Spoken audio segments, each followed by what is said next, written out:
Hello everyone, BPSC TRE 3 का result आपको जो है किसी भी समय आज देखने को मिल सकता है। जैसे कि खबरें आ रही हैं उसमें यही बताया जा रहा है कि आज आप लोगों को जो है रिजल्ट देखने को मिलेगा बीपीएससी टीआरई 3 का।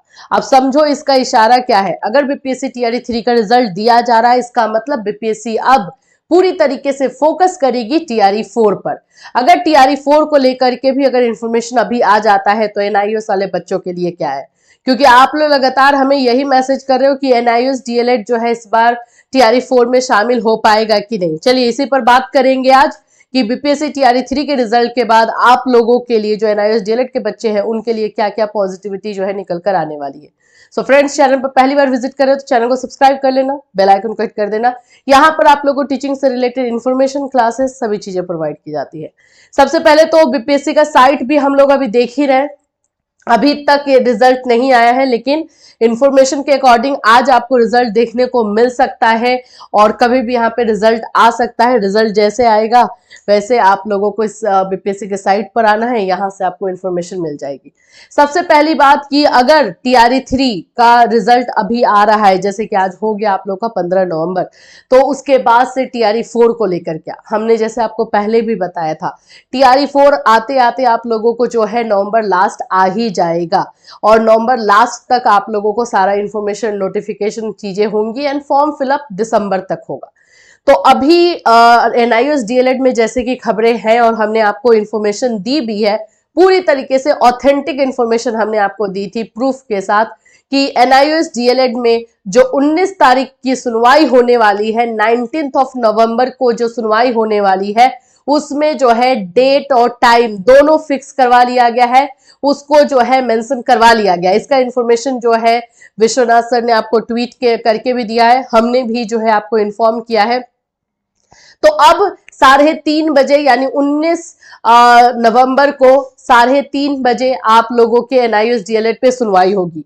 अभी एनआईओएस डीएलएड पे सुनवाई होगी तो आपका क्वेश्चन यही है कि जाहिर सी बात है कि जैसे ही अगर सुनवाई होती है तो क्या आप ही लोगों के लिए होगी। तो हाँ, ये बात हमने आपको बताया, अभी कल हमने जो वीडियो बनाया था एनआईओएस डीएलएड को लेकर के उसमें भी बताया था कि जो सुनवाई होगी उसमें पहला प्रेफरेंस और सबसे पहला जो बोल सकते हो मकसद टीम का, एनआईओएस डीएलएड से जुड़ी टीम का यही है कि आप लोगों को इंटरिम रिलीफ मिले।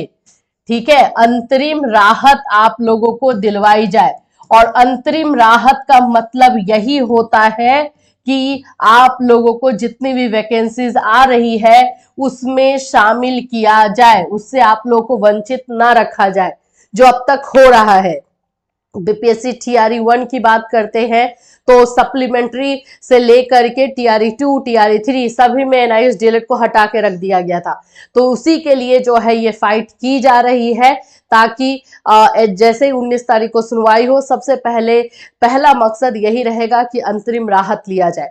तो देख लो, अभी आप लोगों का 15 तारीख को अगर टीआरई 3 का रिजल्ट आ रहा है, टीआरई 4 का जो है इंफॉर्मेशन और नोटिफिकेशन सभी कुछ आते आते तो भाई नवंबर लास्ट हो ही जाना है।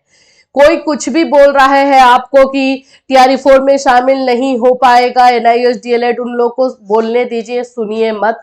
जो हो रहा है उस पर विश्वास रखिए, जो चीजें होने वाला है उसको प्रूफ के साथ एनालिसिस कीजिए।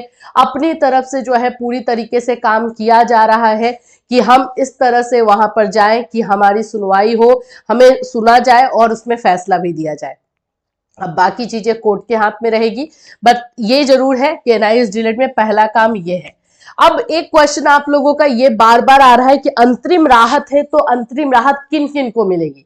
देखो, टीम का तो पहला प्रायोरिटी यही है कि पूरे देश को मिले, जितने देश है पूरे देश को जो है ये अंतरिम राहत दिया जाए कि देश में जो है जितने बच्चे हैं एनआईओएस डीएलएड के, जहां जहां भी है, जहां भी जो भी वैकेंसी है उनको मिले।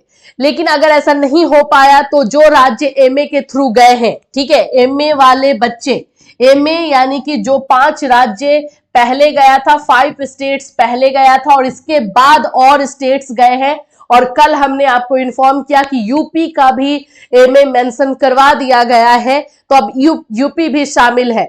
तो ये सभी को राहत मिलना है और अगर मतलब ज्यादा कुछ नहीं भी हो पाया तो इन सारे स्टेट्स को, इन सारे राज्यों के बच्चों को राहत मिल सकता है, इसकी उम्मीदें हैं। तो ये बात तो रखिए, क्योंकि बिहार इसमें शामिल है ही। आप लोगों को बिहार में टीआरई 4 के लिए वेट कर रहे हो तो बिहार इसमें शामिल है।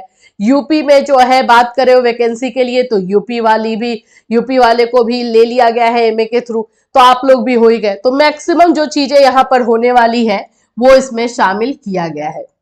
इससे रिलेटेड आप लोगों को जो है हमने कल एक प्रूफ भी दिखाया था, यूपी का जो एमए था उसका भी हमने आपको डायरी नंबर और सारी चीजें दिखाई थी। तो ऐसा कुछ भी चीजें नहीं है जो आप लोगों से छिपा हुआ है, सब कुछ जो है आपको बताया जा रहा है। तो आज बीपीएससी टीआरई 3 का रिजल्ट आने दीजिए, उसके बाद बीपीएससी किस तरह से टीआरई 4 में लगती है और कैसे कैसे काम होता है, जैसे जैसे जो अपडेट होगा हम आपको अपने चैनल के माध्यम से बताते रहेंगे। और एनआईयूएस डीएलएड को लेकर के भी जो खबरें आएंगी 19 नवंबर को, उसको लेकर के भी बताएंगे, उसको लेकर के भी आपको इन्फॉर्म किया जाएगा। अगर उससे पहले भी कुछ खबर आती है जो आप लोगों के लिए जरूरी होगी तो भी इन्फॉर्म किया जाएगा। Till then take care everyone.